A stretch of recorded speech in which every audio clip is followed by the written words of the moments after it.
നിങ്ങൾ ഇറങ്ങിപ്പോടാ, എൻ്റെ വീടാണെന്ന്. അയാൾ പിന്നെ വിളിച്ചു പറയാം, വേശ്യാലയം നടത്താണ് നമ്മളൊക്കെ വന്നപ്പം. ഞങ്ങൾക്ക് 2-3 പെൺകുട്ടികളും പിന്നെ ഇവരും ഉണ്ടായിരുന്നു അന്ന്. ഇതിനിപ്പം നടപടി എന്താണെന്ന് വെച്ചാൽ വീട് തുറന്ന ആളെ കയറ്റാന്നുള്ളതാണ്. പക്ഷെ അതിന് കോടതി കേസിന് ബാധിക്കും എന്നുള്ള രീതിയിലാണ് ഇവർ സംസാരിക്കുന്നത്. നമുക്കതൊരു പ്രശ്നമല്ല. ഞങ്ങളെ സംബന്ധിച്ചിടത്തോളം ഒരു പെൺകുട്ടി ഇങ്ങനെ നിസ്സഹായായി നിരാലംബയായി ഇരിക്കുന്ന ഒരവസ്ഥയാണ്. ആൺകുട്ടികൾ വരെ ഇങ്ങോട്ട് കടക്കാൻ പറ്റാത്തൊരവസ്ഥ വന്നിട്ടുണ്ട്. കാരണം എന്താ, ഇവരെന്തെങ്കിലും അവരെ പേരിൽ കേസെടുക്കും എന്ന് പറഞ്ഞിട്ട്. അപ്പം അങ്ങനെ ഒരു സാഹചര്യം ഇവിടെ നിലനിൽക്കുന്നുണ്ട്. ഒരു പെൺകുട്ടി അവരെ യൗവനവും ആരോഗ്യവും സൗന്ദര്യവും സമ്പത്തും എല്ലാം കവർന്നെടുത്ത് കറിയിലെ കരിവേപ്പില പോലെ വലിച്ചെറിയുന്ന ഇതാണോ ഇസ്ലാമിക നിയമം? ഇവരറിയുന്ന പോലും ഇല്ല. സുപ്രീം കോടതിയിലെ വിധി പ്രകാരം 2002 1992 എനിക്ക് പെട്ടെന്ന് ഓർമ്മ കിട്ടുന്നില്ല.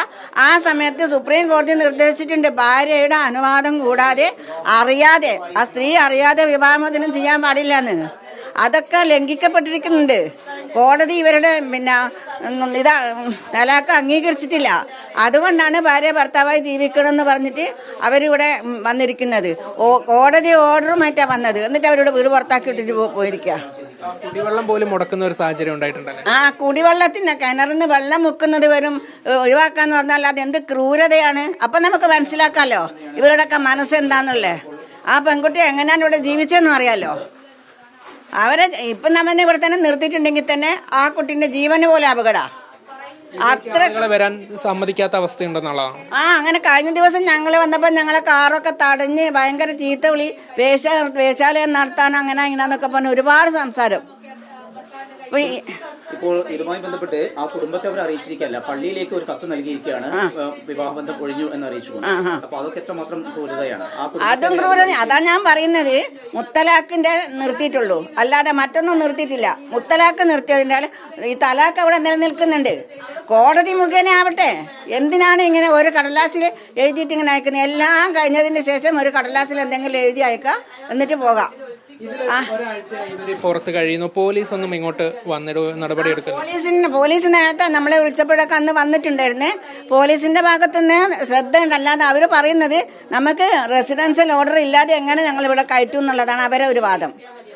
ഇവരെ സംബന്ധിച്ചിടത്തോളം ഒന്നുകിൽ അയാൾ ഇവളെ സ്വീകരിക്കാം, അതല്ല എന്നുണ്ടെങ്കിൽ ആ 42 പവൻ കൊടുക്കുക.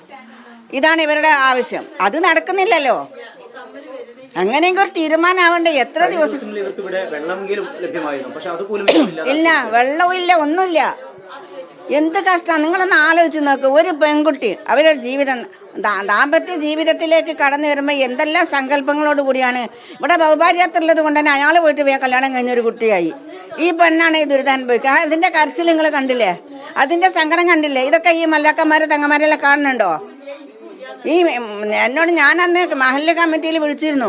എന്നോട് കത്ത് കൊടുക്കാൻ പറഞ്ഞിട്ടുണ്ട്. അപ്പൊ കത്ത് ഇവര് കൊടുത്തിട്ടുണ്ടല്ലോ, കത്ത് അയച്ചിട്ടുണ്ടല്ലോ. എന്തുകൊണ്ട് അവർ ഇടപെടുന്നില്ല? ഇതിനൊക്കെ മറുപടി പറഞ്ഞത് മഹല്ല് കമ്മിറ്റികളാണ്. മഹല്ല് കമ്മിറ്റികൾ, 2 മഹല്ല് കമ്മിറ്റികൾ. ഒന്ന് ഇവരെ നിക്കാഹ് ചെയ്ത കമ്മിറ്റിയും മഹല്ല് കമ്മിറ്റിയും, അപ്പുറത്തുള്ള മഹല്ല് കമ്മിറ്റിയും, അവരെ ഭാഗത്തുള്ള മഹല്ല് കമ്മിറ്റി. ഇവരാണ് തീരുമാനം എടുക്കേണ്ടത്. അവര് തമ്മിൽ തന്നെ പ്രശ്നങ്ങളാന്ന് തോന്നുന്നു. അതൊന്നും ഇവിടെ വിഷയമല്ല. ഇനി ഇവർ തീരുമാനമാക്കിയിട്ടില്ലെന്നെങ്കിൽ അടിച്ചു പൊളിച്ച് കയറും. ഇന്ന് ഒരു സമാധാനത്തിന് എന്താണെന്നറിയില്ല. അന്വേഷിക്കട്ടെ, ആലോചിക്കട്ടെ, അല്ലെങ്കിൽ നമ്മൾ അടിച്ചു പൊളിച്ച് കയറും. കുറച്ച് നീതി കിട്ടുന്നത് വരെ അസിനജം ഉണ്ടാവും. ഇനി ഇവർ ഇത് അധിക ദിവസം നീണ്ടുപോകുകയാണെങ്കിൽ വീട് പൊളിച്ചു കയറും. ഗുണ്ടകളെ കൊണ്ടാന്ന് പൊളിക്കും, ഉറപ്പാ. കേസെടുക്കട്ടെ എൻ്റെ പേരിൽ. ഈ പറഞ്ഞതിന് 8 ദിവസമായി ഇരിക്കുന്നത്. ഒരു ദിവസം 2 ദിവസം നമുക്ക് ആസ്പത്രിയിൽ ഇരുന്നാൽ തന്നെ എന്താ പ്രശ്നം? ആസ്പത്രിയിൽ പോലും നമുക്ക് ഇരിക്കാൻ ബുദ്ധിമുട്ടല്ലേ? അതുകൊണ്ട് ഞാൻ ആ കേസിന് പരാതി കൊടുത്തിട്ടുണ്ട്. നമ്മളെ ആക്രമിക്കാൻ വന്നു എന്ന് പറഞ്ഞിട്ട്. അപ്പോൾ ഒരു കാര്യം നമ്മൾ ചെയ്യേണ്ടതുണ്ട്. എന്താണെന്ന് വെച്ചാൽ ഇനി ഇവരെ നീട്ടിക്കൊണ്ടുപോവുകയാണെങ്കിൽ തീർച്ചയായും അടിച്ചു പൊളിച്ച് കയറും. കുറച്ച് അധികം ആളുകൾ കയറും. വരുന്നിടത്ത് വെച്ച് കാണാമെന്ന് പറഞ്ഞിട്ട്. ഇത് ശരിയാവില്ല. ഇങ്ങനെ ഒരു കുട്ടികളൊക്കെ ഉണ്ട്, പെൺകുട്ടികളെ തെരുവിലെഴുതുന്ന പരിപാടിയാണ്. മുത്തലാക്കും തലാക്കും പറഞ്ഞിട്ട് അത് ഇനി നടക്കൂല. കോടതി മുഖേന മാത്രം നടക്കാൻ പറ്റുള്ളൂ. സങ്കടമാണ്. എന്ത് കരച്ചിലാണ് ആ പെൺകുട്ടി കരയുന്നത്? ആ സങ്കടം കൊണ്ടല്ലേ. ഒരു വീട് അയാൾ പൂട്ടിയിട്ട് പോകാം. നിങ്ങൾ ഇറങ്ങിപ്പോടാ, എൻ്റെ വീടാണെന്ന്. അയാൾ പിന്നെ വിളിച്ചു പറയാം, വേശ്യാലയം നടത്താണ് നമ്മളൊക്കെ വന്നപ്പം ഞങ്ങൾക്ക് 2-3 പെൺകുട്ടികളും പിന്നെ ഇവരും ഉണ്ടായിരുന്നു അന്ന്. അന്നേരം പറയാ വേശ്യാലയം നടത്താന്ന് ഇറങ്ങിപ്പോടാന്നൊക്കെ പറഞ്ഞിട്ട് നമ്മളൊന്നും പറഞ്ഞില്ല, കാരണം നമ്മളാരെയും പ്രകോപിപ്പിക്കുന്നില്ലല്ലോ. എന്നിട്ട് കാറും തടഞ്ഞ്. അതിൻ്റെ ഒക്കെ വീഡിയോ ഉണ്ട്. എന്ത് കഷ്ടാണിത്! ഇത് സഹിക്കാൻ പറ്റുന്നതാണോ? ഒരു പെൺകുട്ടിയാണ് ഈ കരയുന്നത്. ഈ കണ്ണീര് കണ്ടാൽ ആർക്കെങ്കിലും ഒരു സമാധാനം ഉണ്ടാവുമോ?